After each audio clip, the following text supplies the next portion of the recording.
Coming up on Game Day Preview, yes, we finish off the divisional round, and we get a look at a Matthew Stafford who is playing some of the best ball of his career. 6 consecutive wins. That's the longest win streak of his career. Last time he lost, though, was against this Eagles team right across the street at SoFi Stadium. The issue now is the Rams go across the country to Philadelphia. They get an Eagles team with their #1 defense in the NFL, and last time I checked, Saquon, he's still really good. Ran for over 250 the last time these two teams met. A closer look at this one and the other game that's still to come here on the NFL Game Day Preview.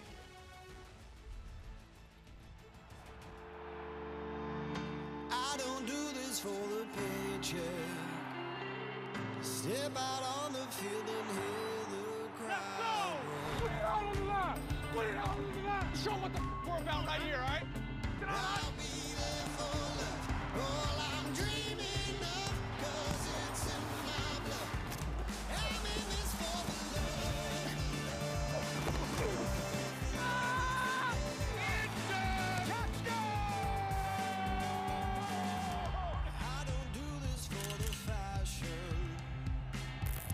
I'm not interested in what's been done before. All that matters is the passion. I'm in this for the love. Baby! What a play! Holy cow! Oh my goodness! Is this what a playoff game?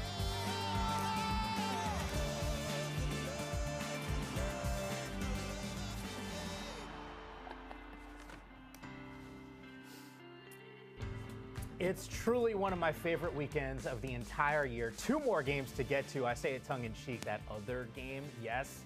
We got a Ravens and Bills matchup. We will do the deep dive on that. Cynthia Freeland, Steve Weich, Mike Am with you. I was going to do a welfare check on you yesterday, if I'm being totally honest. You're a resident Lions fan. You showed up today. You were killing it. I was watching NFL Network today. You show up today, ready to go. I mean, I'm more grateful that it was a good season than I am. I mean, I am pretty sad today, but overall, it was very cool to get the #1 seed. There were so many injuries that this team was able to overcome for a long time. And if I'm very honest, it's a way better way to lose than last year when they were up until halftime and then just got smoked in the NFC Championship. So, I mean, all things considered, more grateful than unhappy. It was the exclamation point on the headstone that was now the NFC North. It's a great call. Yeah. 3 teams in, 3 teams out. Yeah.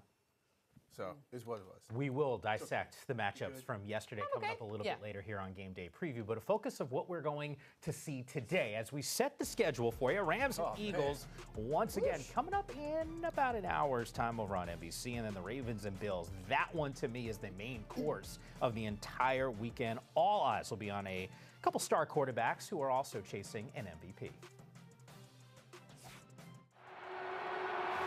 2 most dominant teams on a week-to-week basis are the Ravens and the Bills. This is going to be a big boy matchup. Which one's under more pressure? When you have MVPs, the expectations are you got to do it. This is what legacies are built on, is what you do in the playoffs. Magnificent season, but a heartbreaking end. And there he goes! Oh, the play of the year in the NFL! He's gone 20, 10, 5, touchdown! Lamar Jackson! Oh, my goodness! Are you kidding me? You can count on me. I'm the MVP. You can count on me. We compete against each other. I'm trying to beat you. That's why you play this game, is to be in moments like these. Absolutely amazing! What a play! Spectacular touchdown! I'm the MVP. You can count on me. We're all excited for this matchup. And for more on the game, Cam Wolf is in Orchard Park. Yammer, the Bills turf field behind me has heaters and blowers underneath the tarp, prepping them for the game today. And I want you to keep an eye on the quarterbacks because Josh Allen, Brandon Beane, their general manager, told me was drafted for games like this. Coming out of Wyoming, they knew he was an all-weather quarterback. On the other side, the Ravens have Lamar Jackson playing in the coldest game of his career. He said this week he won't wear a glove on his throwing hand because he tried it once and he was horrible at it. So leave that to Teddy Bridgewater, Teddy Two Gloves. But expect the Ravens to lean on Derrick Henry and Lamar Jackson in the run game, with Zay Flowers unlikely to play with a knee injury. But one thing I want you to listen to in the fourth quarter is Mr. Brightside from the Killers. The Bills play it on their speakers, on their scoreboard every fourth quarter. And Dawson Knox, the Bills tight end, told me it started on his Mic'd Up a year ago with Dalton Kincaid. They talked about the song, and now it brings the fans into it. Josh Allen said it brings a different level of energy, a burst of love from our fans, and that is our advantage. Back to you, Yammer. All right, Cam, stay warm and enjoy this game. Meanwhile, this playoff matchup, the first in NFL history between quarterbacks who each had at least 40 touchdowns and fewer than 10 giveaways in a regular season. Those resumes, pretty those numbers, right?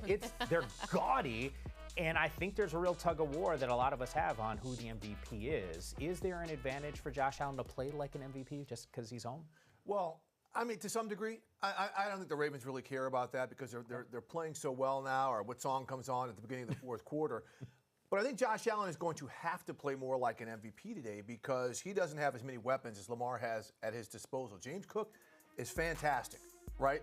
But all the other options they have do not compare as much with what Lamar has on the other side. So I think Josh Allen, again, he's really going to have to step up against the Ravens defense, which is peaking right now. So, Cynthia, when it comes to who's going to play more like an MVP today, I think more is going to be required of Josh Allen, whether he's playing at home or not, to play like one today. Yeah, first of all, when did he ditch Elvis?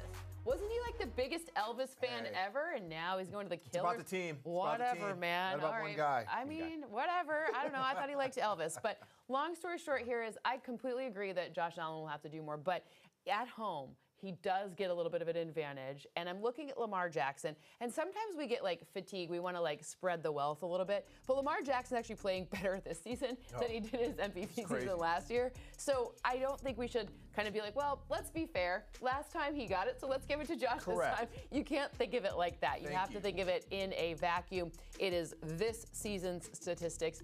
And while he's had a lot of help from number 22, and while he's had a lot of help from some other guys, without Zay Flowers there, it will be more difficult to manage this team. Also, if you're looking at Von Miller coming off the edge, what he's done since their bye, 24% pressure rate, and on third down, that goes up to 32%. That is an astronomical number. Think of 10% as something we're like, hey, that's pretty darn good. 32% is more than 3 times that. So an insane amount of information that I just dropped on you. But long story short here is I think Lamar Jackson is going to have to play like an MVP to get the playoff kind of stigma off his back. Well, and look, to your point, we talk about Von Miller. Look what they did to T.J. Watt. Yeah. They took him out of the game last week. Okay, so Todd Monken and the scheming of what they do with that RPO game is something to keep an eye on because they take team strengths and they use them to their advantage schematically. So that's something to watch.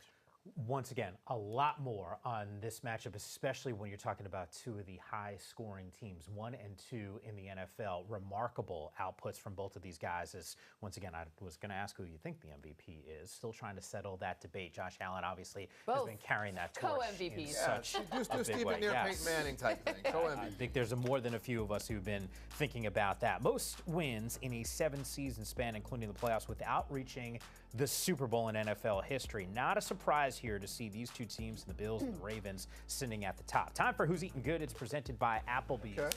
Who's your guy, Cynthia? Dalton Kincaid. I think this is the moment where Dalton Kincaid has a good advantage. Now, the Ravens defense, we saw #1 in all of these metrics in their win streak. But when you're looking at areas where now that Kyle Hamilton, where's the new space he's playing in? What does that open up? Well, it leaves an opportunity for a good old number 86 to have some yak. So it's all about the catch and run with Dalton Kincaid. And this is an opportunity based on spacing and what they've been doing recently to really leverage Kincaid, especially when you're looking at jumbo, when you have all 6 offensive linemen in, then Dalton Kincaid, because remember, they pass when they're in jumbo a lot, not just run. Most teams run when they put in that extra alignment, not the Bills. They pass out of that formation. So Dalton Kincaid could be the recipient of some nice catches there. I love that, but Ardarius Washington, who's moved into the strong safety spot when Kyle Hamilton was moved to the free safety, is a big-time stopper. I'm going way off the grid. But he's just not very big. He's not very big, but he plays much bigger. Yeah. I'm going to go completely off the grid here. And let's go Justice Hill, the backup running back to Derrick Henry. This is a guy who only gets about 8 touches a game. But one, he's very good in pass pro, right? They put him in a lot. He's a smaller guy, very physical. This guy has got, 6 touchdowns on the year? He's very good in the receiving game, right? He's got 5 touchdowns on the year, 4 receiving touchdowns, including last week, right? He's Lamar's check down option. Yeah. He is his hot route option. And today, you talk about Von Miller, they're going to see some pressures. This is their check down guy who I think gets in the end zone. How many times have we watched the game where he is sort of that security blanket and it turns into an explosive? Yeah, a scramble drill play, something like that. He is electric out on the football field. Once again, we're not even remotely close to being done discussing this game. Cynthia, there's always good to have you on set. I know you got to get running. We still have your game picks, though, still to come. So you are going to have a huge part in this show. Meanwhile, we got an Eagles team that's thinking about a Super Bowl. Got to get past the Rams. A deep dive on this one is still to come.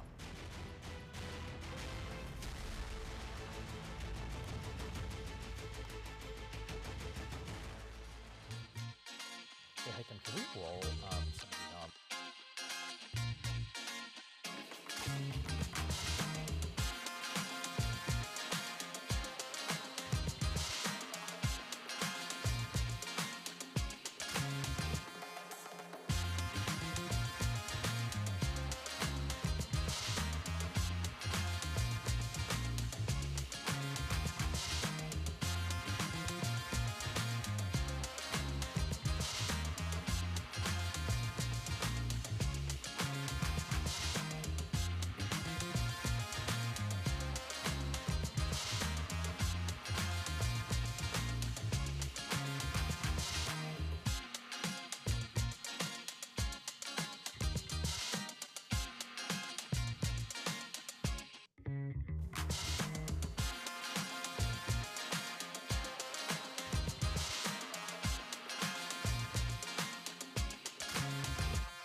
Do your thing. Ball out tonight, bro. Lead the way. Yep.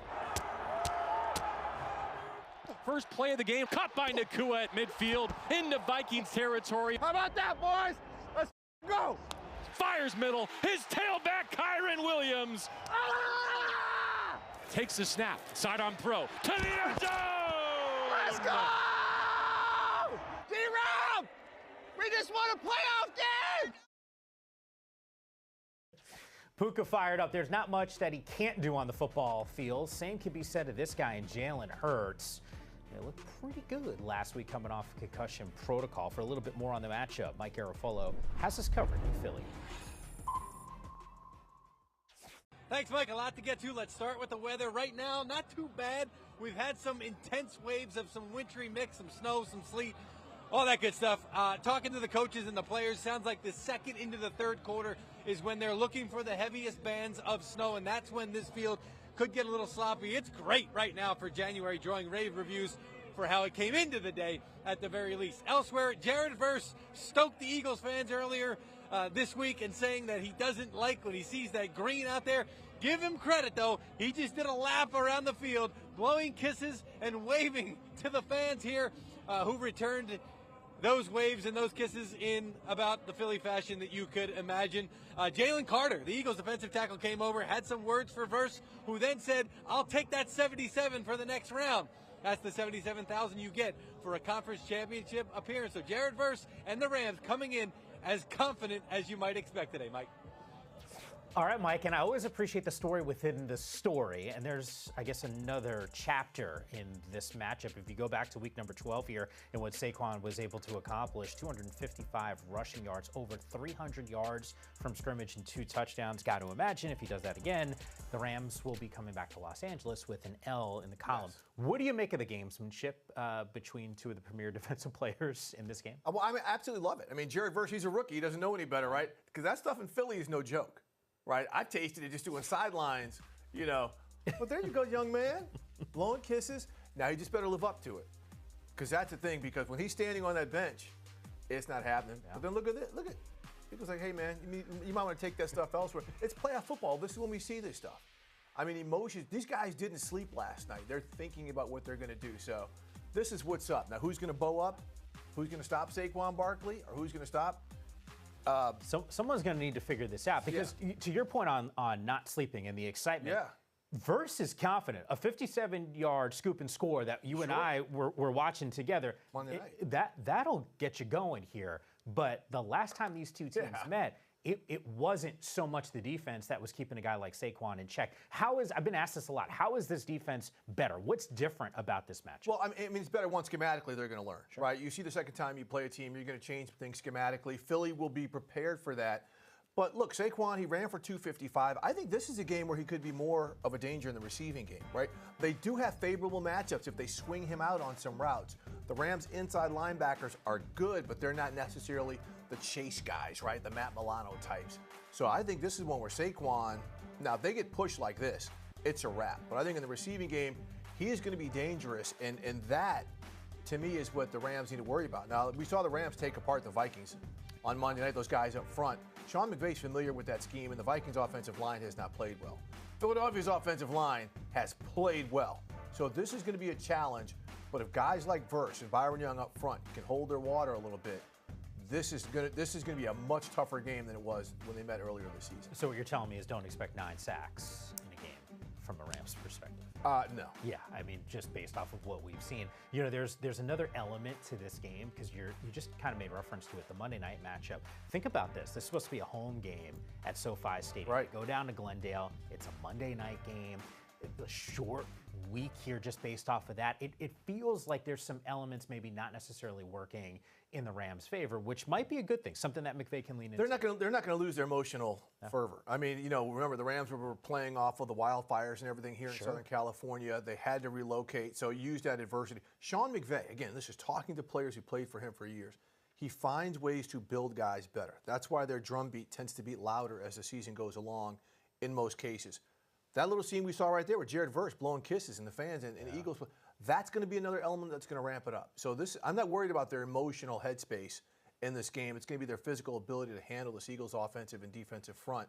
That's the bigger challenge. Yeah, more on Verse as we get to Rookie Watch, and it is presented by Intuit QuickBooks. I think about a couple guys that were taken in this first round on both these rosters. Jared Verse, certainly one of those guys. Quinyon Mitchell, who's also bald. Yes. Of those two, who has the bigger impact? Today, I think it'd be Quinyon Mitchell. And this is a styles makes fight type thing, right? Just because the Rams are going to stress him. With what they do offensively, you're going to see Puka Nacua, who's incredibly physical. Cooper Kupp, incredibly physical. The tight ends, they're going to stress him with their physicality and some of their quick catch and run game, right? They're going to force him to be a tackler. And he's a very willing tackler, but it's his ball skills where he's really being saluted for. Whereas Jared Verse, they're going to run at him. Like Philly, when you got Jordan Mailata and guys like that, they're going to come right at him and say, what do you got? And he's got plenty. But if Philadelphia can run the football the way they do, they're not going to be in a situation where they're going to be dropping back. Jalen Hurts is not going to be throwing it 40 times a game like Sam Darnold was. So I think that's why you're going to see Quinyon Mitchell be more of an impact, because I do think the Rams are going to try him a bit. This Rams team is littered with first and second year players. And we just highlighted a first round pick in his rookie season. Go to round number 2 right now. Braden Fisk is another guy who's really had a huge performance. And then Cooper DeJean, another guy. Physical. You mentioned Quinyon Mitchell not being afraid of some contact. Right. Cooper will get in your grill here. And this is where why I think he's going to be more of an impact player than Braden Fisk, who I absolutely love, because Braden Fisk is always in the play. But Cooper DeJean, what the Rams do offensively, especially with Kyron Williams, or where they're dumping it off in short space. Well, look at him close, bam, big hitter. Right. He's the guy who can single-handedly tackle a guy. You don't have to group think a tackle. This is Derrick Henry now. I remember that. That's 250 pounds of real deal. But people don't get in front of Derrick. Like, guys don't want that moment. That's ideal tackling for him. Yeah. Now, Kyron Williams is about 6 inches shorter and packs a similar punch in a much more compact body. So tackling won't be necessarily done like that in terms of a form tackle. But again, DeJean in that intermediate space, plus he can run. Right, so I think he's going to have more of an impact. Braden Fisk is great. They share the wealth up front. Cooper DeJean's going to be isolated. I think that's why he's going to show up a little bit today. Just something to consider here, and I know Steve made reference to this offensive line for Philadelphia being, if not the best, one of the top 2 or 3 in the NFL. The Rams, they are top 4 sack leaders. Consider this. Kobe Turner last year, who could have been Defensive Rookie of the Year, 10 sacks in year number 2. Fisk, who we just highlighted, 9 sacks in this rookie season. Byron Young, who doesn't get nearly enough attention, 9 sacks as well. Player. And Jared Verse, who's got 4.5, who, by the way, is also a Pro Bowler in his rookie campaign. So the point is, there's some studs on both sides of the football. He's used the phrase before, style make fights. We got some contrasting styles that are going to be on full display. We also saw a little bit of that yesterday in the divisional round. We'll relive some of the moments. You know, there's a reason why Cynthia wasn't here for the upcoming season. Because she don't want to see this. Man, you're giving her like a sympathy pass for the exit? Well, wouldn't you, based off of what we saw? No, man, she's from Detroit. Detroit versus everybody. Stand up. Tough. Stand on business.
You know, the NFL missed out when this dude was now on the football field. This week's 2 through 7 because of injury. He's second in the NFL in receptions, 4th in receiving yards since week 8, including the postseason, week 8. That's when Puka was back out on the football field. We will see the Rams in Philadelphia against those Eagles. Meanwhile, on Saturday, it had been a minute since we saw Patrick Mahomes and Travis Kelce. Christmas Day, in fact, fourth quarter is where we pick it up. I mean, the magic, it doesn't matter the layoff. He still figures out a way to make us go, because wow. It's this time of year. Yeah. This is what he does. They stand up when they have to, except when you're falling down. Where's 87? Oh, there he is. Look at Trav. You know, we talk about record. I mean, and by the way, Kate and Clark with Taylor. That's what about that kid in the car taking Taylor's shine? Right. Don't sleep. A little different type of shine there. C.J. Stroud with his team down 20-12 on the run here on a 4th and 10. Karlaftis, you talked to him a couple weeks ago. He's been great this year. He doesn't get enough conversation. Well, he will now because he had a trio of those. C.J. Stroud does not want to see Karlaftis anytime soon. You know, this is a Houston team. They outgained Kansas City by $124. Didn't have a turnover in the matchup. I didn't think they played bad at all in this game. There is something about just the aura of this Kansas City squad. What do you point to as the reason why they're surviving and advancing? I'm going to point to something the Houston Texans fans are not pointing to, because right now they're pointing to the guys wearing the striped jerseys as the issue. But when it comes to Kansas City, and I referenced it just a minute ago, is their timeliness. It just encapsulates their season, right? They go through all these close games. First, I think 13 weeks, you only have 10 takeaways. Now they go on this rampage of taking the ball away. And that's what happened in this game. You mentioned Houston outgained them. Houston outplayed them. But Houston had dumb penalties. Houston had missed kicks. They had things like that. Kansas City Chiefs did not do anything like that in that regard. And on this drive right here, let's not forget, they had a 4th down conversion. They had an odd benefit of a lot of people, including Troy Aikman on the call, thought it was a blown call on a play that Kansas City would have turned it over. All of a sudden, Henry To'o gets called for hitting Mahomes in the head. So they convert that. That was right after. Houston closed it to 13-12, but missed the PAT. So, again, Kansas City made the plays like Karlaftis on defense, confusing the offensive line up front. Houston just simply didn't. You've covered a lot of sports in your career. You ever cover tennis? I have. Okay, so you know how sometimes there's these players that are out there and they might not have the biggest serve or the biggest forehand or the biggest backhand, but they just don't make mistakes? Right. That's this Kansas City Chiefs squad. I mean, because I think what you're just painting the picture from the Houston Texans, they were in it, but it was the little things, those mistakes that we didn't see Kansas City make. Well, and it started from the opening kickoff when it comes to the Houston Texans. I mean, they allow a huge gain, a huge return, and then one of their players throws off his helmet and gets a 15-yard penalty, and this Kaimi Fairbairn, blew this field goal attempt right here. I mean, this was a disaster. And then here's another one. When that on one, the PAT. Yeah, when the PAT wasn't in, I said, oh boy. I mean, you heard me reference 13-12. That was the PAT that was missed, and then this one gets blocked by Justin Reed. It's little catastrophic things like this. And our colleague Brian Baldinger, who does the best breakdowns ever, he was doing immediate breakdowns on how the Texans' offensive tackles couldn't figure out who to block. Yeah. I mean, he's just like, this is the playoffs now. You have to figure this stuff out. And the fact that they made simple mistakes like that, that's what did them in, because I thought C.J. Stroud was showing a lot of heart. He looked like Mahomes a lot with the way he was running, and getting first downs and moving the chains. Their defense was sensational early on. It was just a matter of those breakdowns kind of eventually sapping their morale as the game wore on. I love that phrase that you use, little catastrophic, because in those special teams moments, they don't feel big, but they were catastrophic. And that's the reason why Kansas City is now moving on. Now, they are the 1 seed. Detroit in the NFC, also a 1 seed. Got to be honest, didn't see this one playing out the way that it did. Yeah, there's number 5 there, Jaden Daniels, who's not playing like a rookie at all. Look at that. How about Scary Terry? Just great. I mean, he splits the defenders, and that's speed right there. I mean, that's Kirby Joseph who's trying to chase him down. Kirby can run. That goes to show you how fast Terry McLaurin is. Yeah, you saw Tom Brady explain during the broadcast why that play, it was a numbers game. It was 3-on-2, and Terry was 3 and found his way into the end zone. That's not good. Yeah, I mean, interceptions, come on now. Yeah, Jared Goff gets blown up by Frankie Louvu while trying to make a tackle, which was, this was a game-changing play because this was back and forth. Every team was scoring.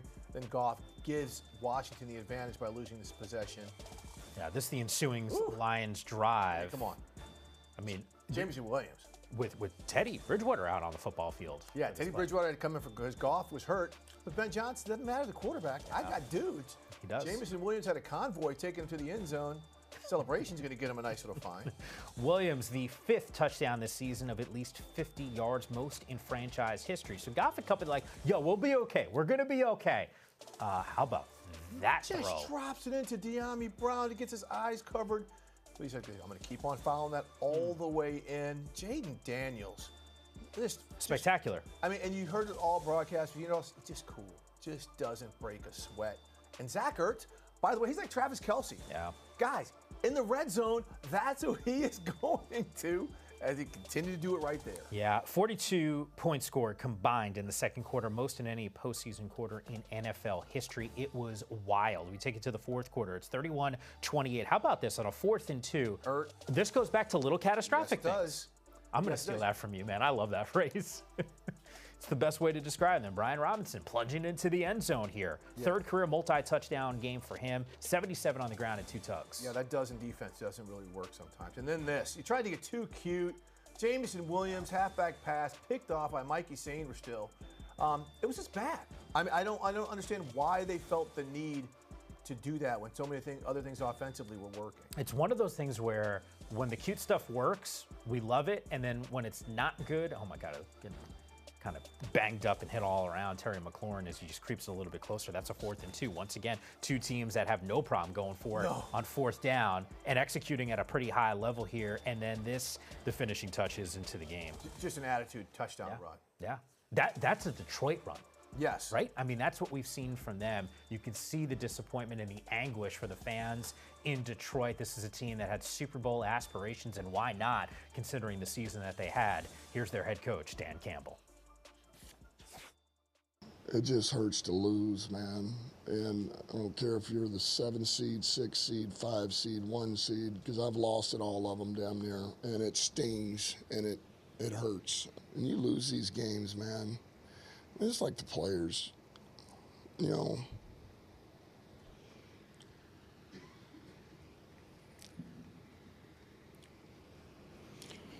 What they put into it,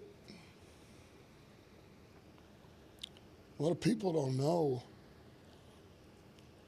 you know, what they go through. You can see the disappointment, hear it in his voice, the emotional side of this game. Dan Campbell's an emotional guy, right. and that's the reason why we all love him. We've covered sports for a really long period of time. I don't think the casual fan, and I think Dan was trying to convey that, all of the things that you don't see outside of game day, and to have them lose at home, the way that they lost this game, knowing that Aaron Glenn's probably going to get a head coaching job, right. Ben Johnson's going to get a coaching job. You know, this is going to be a different team. You only got one shot with this squad, and they don't have it. Well, and that's the painful thing about it, but I think the reason why we're really hanging on Dan Campbell is because they were the #1 seed. Yeah. Right? They finally got to play the host team of the few playoff appearances this organization has had in its history, and to go out and lose like that, Jared Goff throwing the interceptions, making mistakes offensively, defensively, again, having 12 men on the field, but you also, you know, all the defensive injuries caught up to him. You know, and I can sit here and say, well, that same defense took apart the Minnesota Vikings in Week 18. So what happened here, part of it, again, Washington did a great job of scheming them up. Yeah. But just so many things worked against them. And I think, again, they tripped up themselves, having 12 defenders on the field, not being able to stop Washington on 4th down. But also, they got too cute offensively some of the times. They stopped running the football when Jahmyr Gibbs and Dave Montgomery seemed like every time they touched it, they were getting 8-10 yards. And I think that was one of the reasons why it really hurt so much. Paint this picture for me, because one team loses and is sad, and that happens. That's the beauty of sports. And there's another team on the other side that's going, yeah, we're playing for an NFC championship. Yeah. And no one would have thought that this would be the case with a rookie quarterback in Jaden Daniels. You would have said, oh, okay, cool, maybe they make some strides, revamp roster. This is beyond anyone's expectations. I know you've talked to a lot of people in that around that organization. How do you explain this result? So, you know, I texted Doug Williams, the Washington legend who's a senior executive with the team. His text back, the number 5. Jaden Daniels, right? They nailed the pick. And that's not saying he's necessarily better than Caleb Williams. It's the circumstance. They surrounded him with veterans like Zach Ertz and Bobby Wagner, right? There was an organizational lift. Yeah. Because you think about the disaster this team has been for decades. So Jaden Daniels comes in. He's cool. He's a leader. He's talented. He understands how to play the game. That gets everybody to play a little bit more. And this worked, right? Detroit, we talked about how this defense took apart their Vikings in Week 18. Sam Darnold doesn't run like Jaden Daniels. No. He doesn't create like Jaden Daniels. Washington played this game in space, right? Proper geometry where their playmakers, including Jaden Daniels, could hit big play after big play, and then the 5 takeaways.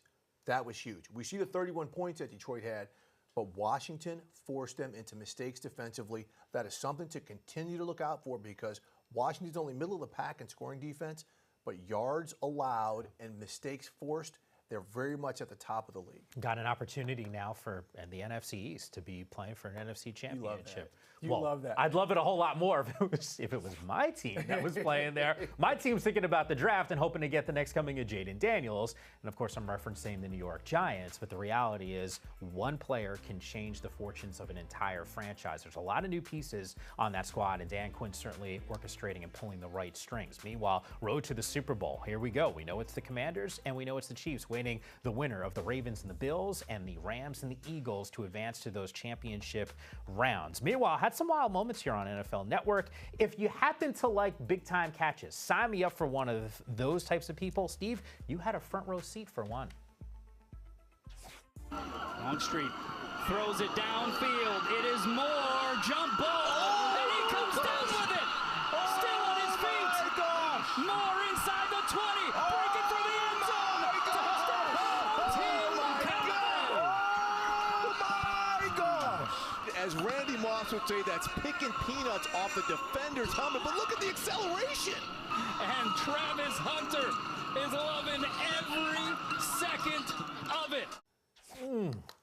Okay, so that was at the Polynesian Bowl, which was played Friday in Honolulu. And what this is, it's the top high school players in the country playing in the showcase game. So that was DeCorian Moore out of Texas, who's Oregon bound, going up, making that one-handed grab with about 40 seconds left from USC quarterback Hassan Longstreet, makes that incredible play. And Travis Hunter, who played in this game, the Heisman Trophy winner, was being honored there. That was him who came and did the celebration with him. But the call, being in the booth and be able to make that call along with Kanoa Leahy, who did play-by-play, and Manti Te'o, Polynesian Pro Football Hall of Famer who works for us, was amazing. And again, all the great catches, the Sam Laporta catch, everything, did not compare to what that young man, DeCorian Moore, remember him, a 5-star going to the University of Oregon. He's going to make a few more of those in his career. You know, the Ducks over the years have needed some receivers. And, you know, obviously Troy Franklin's one of those guys who we had a great rookie campaign with the Broncos. Something tells me this kid might be the next coming of a first-round wide receiver. I mean, hands like that. Insane. Speed like that. Wild. That's right, the acceleration that you highlighted. Meanwhile, let's not forget NFL Plus. You can stream the NFL, the entire postseason, including every playoff game. You got the Super Bowl on mobile. Subscription required for NFL Plus. Visit plus.nfl.com for terms. All right, time to get to a little bit of news. NFL insider Ian Rappaport is with us right now. All right, Ian, we just relived some tough moments for Detroit fans. News might not get better over the next couple days or so. Coordinators that are hot commodities, Aaron Glenn, Ben Johnson, give me the latest. Well, for the Detroit Lions, for Lions fans, really nothing good. Nothing I'm going to say is helpful or happy at all. The Lions lost. It was a shocking loss. It ended their season in a way nobody could have seen coming. But if you're basically any other team, it's not bad news at all. For instance, if you're a team that is trying to hire a head coach, and certainly Aaron Glenn, the defensive coordinator, and Ben Johnson, the offensive coordinator, are two of the hottest candidates, this actually is good news. Because if the Lions were still playing by next week, if the Lions ended up going to the Super Bowl, which a lot of people thought, and of course, as the #1 seed, would have made a lot of sense, then a team trying to hire them would have had to wait 2 weeks or 3 weeks to possibly hire them. Now, because the Lions lost, they don't have to wait at all. So what this means is that teams that have interest in Ben Johnson, which I would say among those teams, Raiders and Bears, and teams that have interest in Aaron Glenn, the Jaguars, the Jets, and the Saints, they can make a move on these guys quickly. They can get them in for an in-person interview and potentially try to hire them because, of course, as I mentioned, the Lions lost. Yeah, Ian, you're a glass half full guy. I like it. Meanwhile, the Commanders right now are a team that's got a lot of reason to celebrate, playing in the NFC Championship game, but they did suffer a big blow in the trenches. What's the latest in terms of the health of one of their standouts? Yeah, there's not a lot of glass half full here. Sam Cosmi, the highly paid, really good guard for the Washington Commanders, signed an $18.5 million a year contract extension before the season, is now feared to be lost for the rest of the playoffs and beyond, believed to have suffered a significant knee injury. You're seeing you're seeing my tweet right there, but in that tweet is the picture of him just in clear pain. Got bent backwards the wrong way last night. My understanding is had an MRI this morning.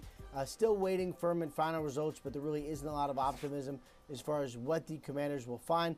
Likely to be without him through the balance of the playoffs. It's a guard. It's not a household name, but this is one of the better players on their team and a significant significant loss for the Commanders. Yeah, we talk about the mobility of Jaden Daniels. We talk about some of these players and Jaden, even some of these passes. Like, it's not just one player that's out there. I'm glad you highlighted it because you're right, Sam, certainly one of those standouts. Ian, always good to get the details for you. And I know if there's some coaching news with any of those candidates that you just dropped, you will have us covered here on the show. All right, meanwhile, let's get a little bit of a closer look on the games that are still going to happen today. Yes, divisional round finishes up. There's some stars that are out there, but what about the X Factors? The guys that can put their teams over the top. Steve and I have some of those names coming up next.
We don't wait a whole year for this. What a shot!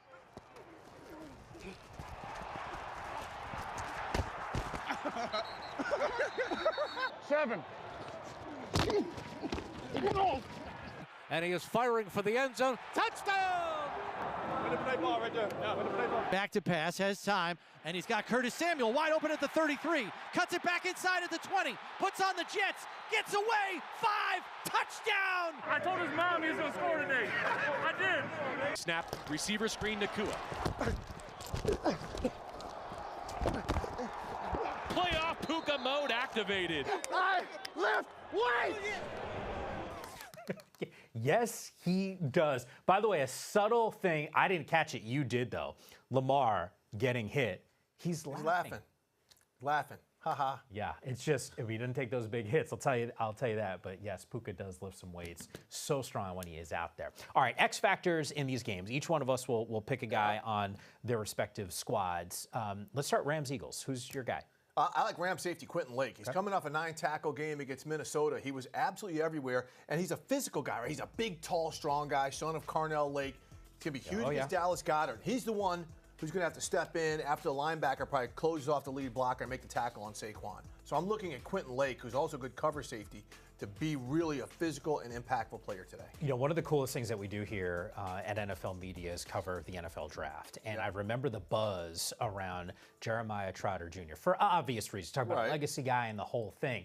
Now, we try to drop some names to try to educate some of the fans that are out there because we spent a lot of time talking about the stars, the notable offensive players. Kobe Dean's not playing. We touched on this last week on the show. Out with a patellar tendon. He's done for the year, probably even maybe the start of next season. So who's the guy that's going to step up in the fold for him? It's that dude, Jeremiah Trotter Jr. Now, this is a guy who's played only 104 defensive snaps through the first 15 games of the season, only played 28. So the usage has increased here. A lot of interviews over the last couple days or so, and it feels like the team thinks he can step in and fill that void. I don't know how you fill to the level of Nakobe Dean, but the point is he's going to have to make some plays out there. Yeah, and the Rams are going to test him. They're going to send Kyron Williams his way. Oh, God, I cannot wait to see if this guy is going to be able to respond. One of those names to keep an eye out for as you're watching the matchup. Meanwhile, Ravens and Bills, who's the X factor there? I love this guy. And this is Bills inside linebacker Terrell Bernard, right? He's an undersized linebacker, only about 225. Well, what's coming at him? Pat Ricard, a 300-pound fullback. They're going to try to muscle him, but what they may do first, look at him close right here. What you saw the Ravens do against the Steelers, and they could do against the Bills early on, run horizontally, get him chasing, get him chasing, get him chasing, and then boom, come up the middle. This is where Terrell Bernard is going to have to be disciplined and highly physical. Again, an undersized player. Baltimore is going to try to test him, and he is going to have to man up, make plays, also clear away blockers from Matt Milano to make some plays behind him. Yeah, on the flip side, from a Ravens perspective, you come up with X Factor, and I know this is going to sound weird because he is a star. Right. Mark Andrews has delivered in such a meaningful way for his entire career in that uniform and has been a safety blanket for Lamar Jackson. Which surprised me, though, was the fact that last time these teams met, no receptions in that particular matchup. He's had 5 career games against the Bills. No touchdowns. Now, we know Zay Flowers is out. Something tells me Mark Andrews is going to have somewhat of a meaningful game for this team to come out on top. And it might not be catching the ball. Yeah. I mean, one reason why he didn't have receptions is because he's blocking, because Derrick Henry ran all over him for like 200 yards. Right? That again, do not underestimate that part of Mark Andrews' game. That is a huge part of what they do because they play a lot of 2 tight end sets with Andrews and Likely. And who also has had some huge receptions this entire season. I think back to that matchup in week number 1 against Kansas City. This close from changing the fortunes of that would have been potentially even a loss for Kansas City to start the year. How wild. Think about where we are today and how that one catch literally millimeters at the back of the end zone late in the game that could have potentially tied the matchup. God, this is a great weekend of games. I love football. All right, A.J. Brown, what are we reading? He lifts weights, too. He lifts weights. I tell you, read One Truth by John Gordon. That's another good one for you. Oh, okay. All right. Well, we're doing recommendations. I want to see what's in the queue for A.J. Brown as we got the Eagles hosting the Rams today.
Birds have inhabited our planet for millions of years. Hurts. Lets it fly. Simply amazing. Others can survive even the most hostile, unforgiving of environments. Let's go! Hostile to practically all other forms of life. The beast has been released! This predator now forced to hunt for new and bigger prey. He just beast modes him. Brutal trying to stop it. The creatures living here have evolved. That was a stampede. Get those horns on somebody in their way. Which makes hunting extremely difficult. This guy is an animal. So how can anything survive? I see what they did there. I mean, we got the David Attenborough sounding narrator there. Yeah, that was strong. That was strong. That was very strong. So was this dude, Matthew Stafford. How about this? At least 200 passing yards and 2 passing touchdowns today in Philly. Stafford can become the 4th player in NFL history to do so in 7 consecutive playoff games. I mean, the names are wild. Aaron Rodgers did it 9 times, which is just bonkers. Bradshaw, Flacco, and then obviously Stafford. You can throw Tom Brady and Joe Montana into the mix as some other guys just behind those totals. Point is, not easy to do, and Stafford can potentially do it. All right, how does this Rams offense, whether it's Stafford or Kyron Williams, pick your guy. How do they have success? Because this Eagles defense, it's different than the one that they just played in Minnesota in terms of scheme and what they like to do. But the Eagles, #1 ranked defense in the NFL, not going to be easy. Coordinated by Vic Fangio, who in the 2018 season was the first one to hold the Rams to 6 points when he was the defensive coordinator for the Chicago Bears with a 6-man front. Really knows how to do some things against what Sean McVay likes to do, so the Rams have to get up early. They cannot fall into any type of deficit and allow those guys up front, which could have an additional player based on what Fangio likes to do against the Rams, getting after quarterback Matthew Stafford. The Rams have got to be in a position where they can get physical, short passes to this guy, catch and run it with Kyron Williams, because that Rams offensive line is pretty darn good, Mike. I don't want to overstate it because, look, every possession is going to be important in a playoff game. But I do think back to that opening drive that the Rams had against Minnesota. Stafford was surgical. I don't remember the exact number. I think he was 7 for 7 on that drive, obviously culminating into a touchdown. But the point is, I just wonder how much of a tone setter that can be on the Rams' opening drive to get some points early, maybe taking some of the edge off. Huge on the road. Yeah. Huge. You take that Philly crowd over there that was giving it to Jared Verse out of the game early on, that would be a huge thing for them to do. Especially when you consider Philadelphia has given up just under 18 points per game so far this season. You get 7 right out of the gate. Sign me up for that. Yeah, absolutely. All right, let's get to some game picks right now. I'm actually I'm not rethinking my actual pick because I'm going to roll with the Rams. Meanwhile, Steve and Cynthia both picking the Philadelphia Eagles. My score, I don't know if I'm loving my score, but you're with me. More on the high scoring side. Yeah, I think it's going to be a higher scoring game, 28-24. Now, again, there could be some defensive scores in there. We see the playmakers on both sides of the ball for both teams, a strip sack and, scoop and score, things like that. But I'm going to take these point totals above 50. Yeah, I actually had, my score 27-24. I had the Rams last week in Glendale against Minnesota. I've been told I was like the only one on television that was willing to do that. And I were wrong. Which was wild to me. Look, there's that Sean McVay factor. I said this to you in the postgame show on Monday night, and I know you've been around this team a ton. I said, hey, I'm concerned about the emotional aspect of this game. And you said, don't be with Sean McVay there. Fires in Southern California. We're supposed to have a home game. Go to Glendale, win that one. You're on this emotional high, and then on a short week have to go to Philadelphia. You said don't worry about it. Guys, you got to go across country. No one thinks you're going to win this ball game. Matthew Stafford, you're old. Puka Nacua, you're slow. Oh, no, he's going to have them ready. Yeah, they will be ready. That was a terrible no. impersonation of Sean McVay. I like where you went there on that one. There's a little scratchiness in his voice, but I do like the Rams in this matchup as we move along to the main course on Sunday. I'm trying to drive that Bentley today. Lamar Jackson and Derrick Henry have been unstoppable. You watch the movie Cars, it looked like Lightning McQueen just flying. I don't want to be called anything else but McQueen.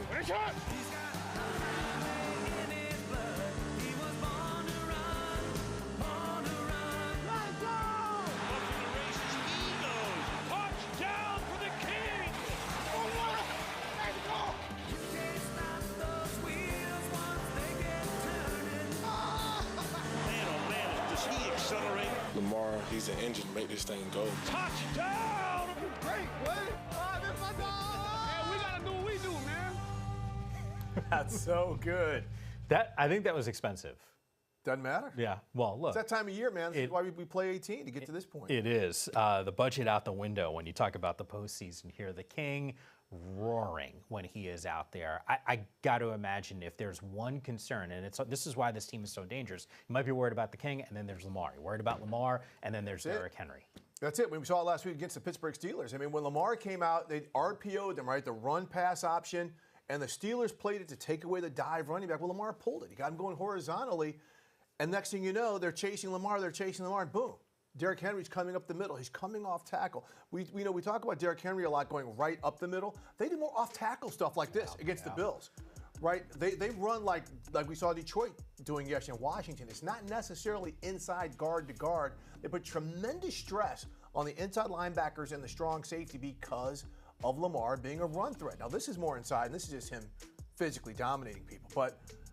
Again, Derrick Henry, a little bit of this. They run him far more to the edges than we think they do, just because he's not your shifty kind of scat back. We don't think he's hitting outside. Look at that right there again, on the edges against the Buffalo Bills. They use him a lot more outside, and I would think that would continue today. I just feel like this team is so dangerous playing their best football at the end of the season. I feel like I'm giving my game pick away, but the point is, he's so those two guys, 1 and 2, they're monsters out there. And I think Bills Mafia is saying, whoa, pump the brakes here. Josh Allen, James Cook, they can play too. It's a different type of run with those guys. It's a different type of thing. Go back to the Ravens real quick. Remember earlier I talked about they play those 2 tight ends all the time. That's why they also do Henry to the outside. But I do want to go to Buffalo, and let's talk about their run game. And everyone wants to talk about Josh Allen. James Cook is that dude. He's far more physical than people give him credit for. As we see right there, going through some very tough Broncos defenders. He does it every game, and then he's got this ability. Stick the foot in the ground, got incredible vision. You're not catching him.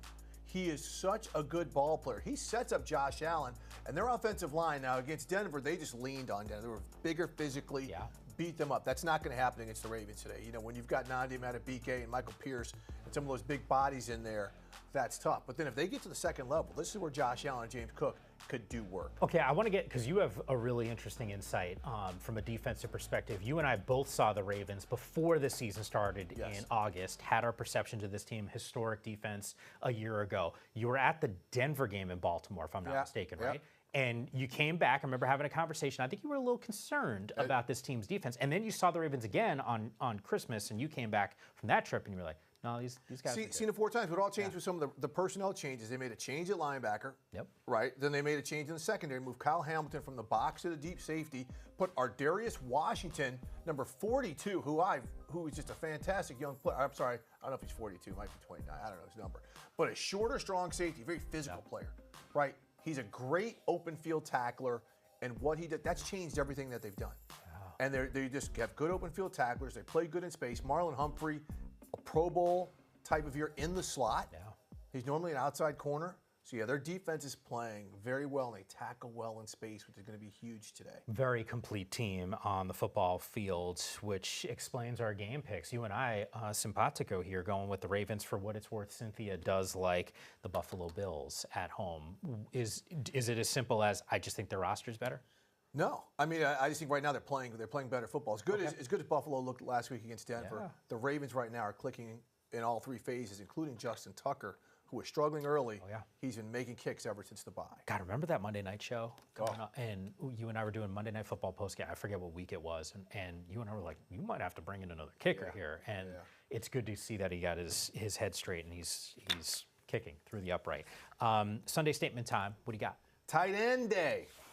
The tight ends in all 2 games. Studs. We're going to have a total of 4 touchdowns at least from all of these standout tight ends today. Mark Andrews, talked about Isaiah Likely, Dallas Goedert, Dalton Kincaid. I mean, there's just so many. Tyler Higbee, so many good tight ends in these games. Yeah, I will give you a name, and I feel like we have done him a disservice in a 1-hour show here. And that's why I'm going to love up Kyren Williams, who deserves a ton of attention. This Rams team, we focus in on Puka and Matthew Stafford, but reality is this. Kyren Williams and that team's defense has been the real difference maker, and Williams today got an opportunity for his 14th game with a touchdown from scrimmage. The only player who has more in the NFL is the king, Derrick Henry. McQueen, not the king, the McQueen. Oh, I see what you did there. And we paid money to put together that really nice montage that was there.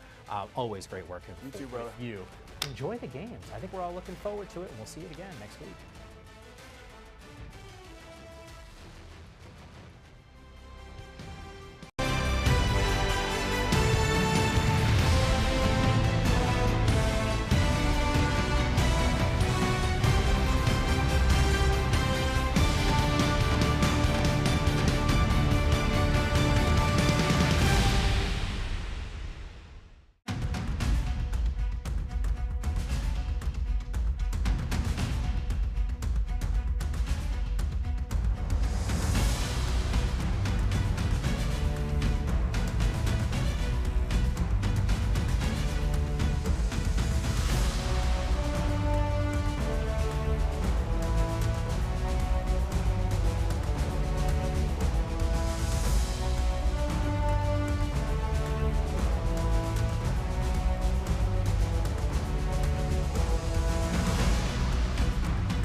Welcome to NFL Game Center presented by Subway. I'm Bridget Condon. We've got some awesome NFL playoff football on deck for you today. Get ready for instant highlights, social reaction, next-gen stats, and more. You're watching NFL Game Center presented by Subway. I don't do this for the paycheck. Step out on the field and hear the crowd. Put it all on the line. Put it all on the line. Show what the we're about right here, all right? I'll be there for life.